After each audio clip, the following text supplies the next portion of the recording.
What led to the end of monarchy in France? This question takes us back to the late 18th century, to the French Revolution. It was a time of radical change where the old world was collapsing under the weight of new ideas and demands for equality. France, once a beacon of royal power and grandeur, found itself in the throes of a severe financial crisis. Burdened by debt from wars, extravagant spending by the monarchy, and a regressive tax system, the nation was on the brink of economic collapse. Social inequality further fueled the fire of discontent. French society was sharply divided into three estates: the privileged clergy, the nobility, and then the common people, who bore the brunt of heavy taxes and poverty.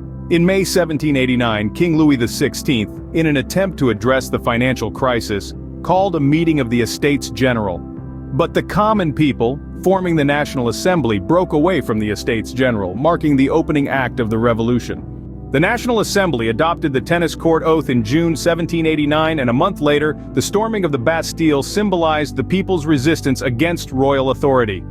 The Tennis Court Oath was a pivotal event where the Third Estate, representing the common people, pledged to write a new constitution, a bold step away from the monarchy.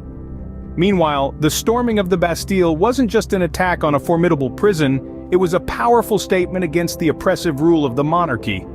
The Bastille was a symbol of royal authority, and its fall represented the people's refusal to be ruled by fear and tyranny.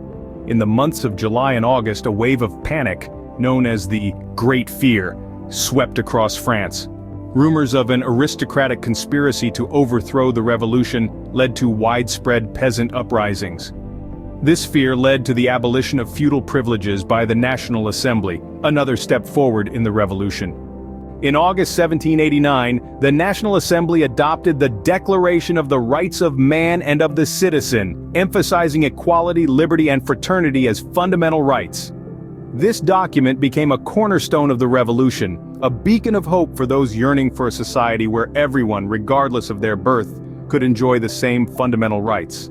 The National Assembly, pressing ahead with its reformative agenda, went on to establish a constitutional monarchy in 1791. This new system attempted to balance royal authority with the people's representation, aiming for a more equitable governance.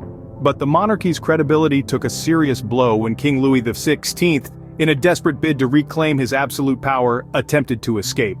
His capture not only failed the escape bid but also deeply undermined the monarchy's standing. This erosion of trust set the stage for the next pivotal moment in the revolution. The monarchy was abolished in 1792 and France became a republic, marking a significant turning point in the revolution. The radical phase of the revolution began in 1792, leading to the execution of Louis XVI in January 1793. This marked the end of monarchy and the rise of the republic. But the newfound republic was not a haven of peace. A period of unprecedented terror ensued, known as the Reign of Terror, orchestrated by the Committee of Public Safety and its leader, Maximilien Robespierre. This period saw mass executions as paranoia and fear gripped the nation. Notably, Queen Marie Antoinette also met her fate at the guillotine, amplifying the magnitude of the terror that had taken hold of France. By 1795, the radical phase began to lose momentum, and the Directory, a more moderate government, took over. The Directory marked a transition from the blood-soaked streets of the Reign of Terror to a semblance of order. But don't be fooled, this period was not without its own share of problems. Despite the transition, economic and political instability continued in France. The Directory faced challenges, leading to the coup of 18 Brumaire on November 9, 1799. This coup was a significant turning point in the French Revolution. Amidst growing discontent and instability, a new figure emerged: Napoleon Bonaparte. A military genius, Napoleon swiftly seized power, capitalizing on the Directory's weakness.